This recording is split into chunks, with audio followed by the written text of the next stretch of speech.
You'll see the line itself with the joint line. When you tape them up, never have them relax their hand or make a fist.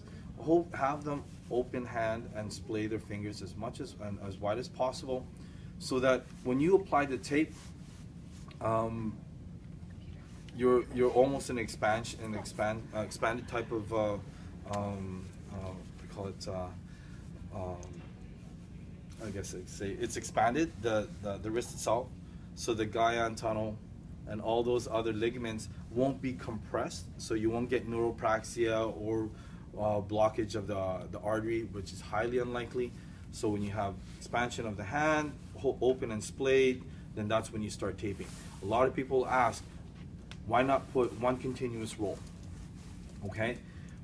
Much like a bridge, like in the Granville Street Bridge or in the Broad Street Bridge, you have these joints, and those joints are for expansion and contraction. When it's cold, it contracts. When it expands, the joints get closer and the concrete heats up.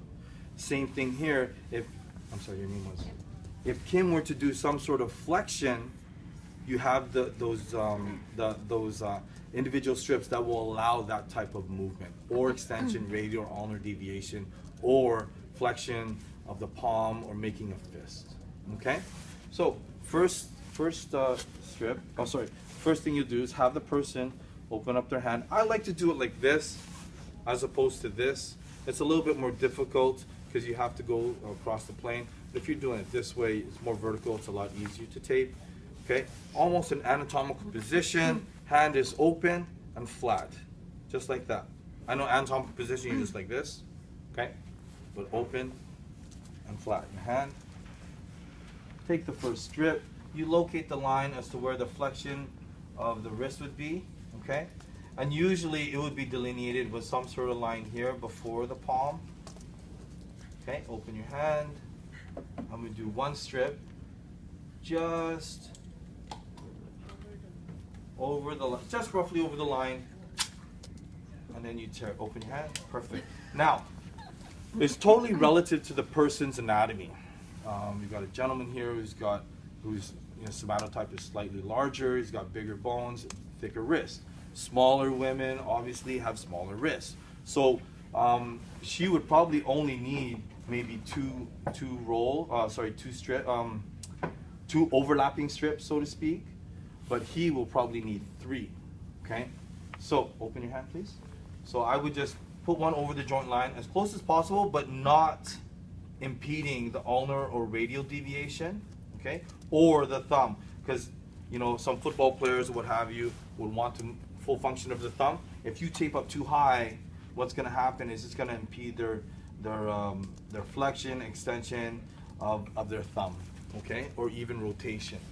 Sorry, not rotation, circumduction. Is that correct? Yeah. Okay, I'm just trying to get this straight. Our brain's mush, thank you. Okay, so we can overlap.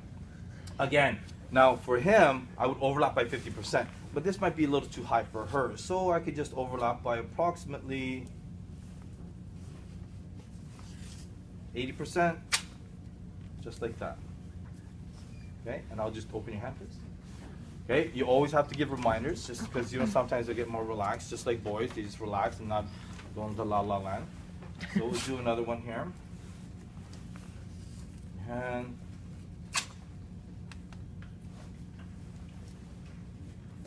okay, that's 3. So I go 1 over the line, overlap by about 80%, and then repeat it again.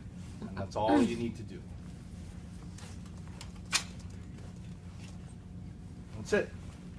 She can still do flexion, ulnar deviation, radial deviation, and extension of the wrist.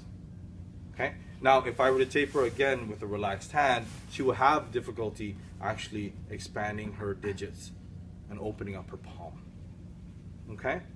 And then, after that, you just check capillary filling, nail bed there. She can feel this, a little pinch, a little tickle, then she's okay. All right? So, you have 3 minutes, 4 minutes to tape each other, and we're gonna go around. Money, Jessica.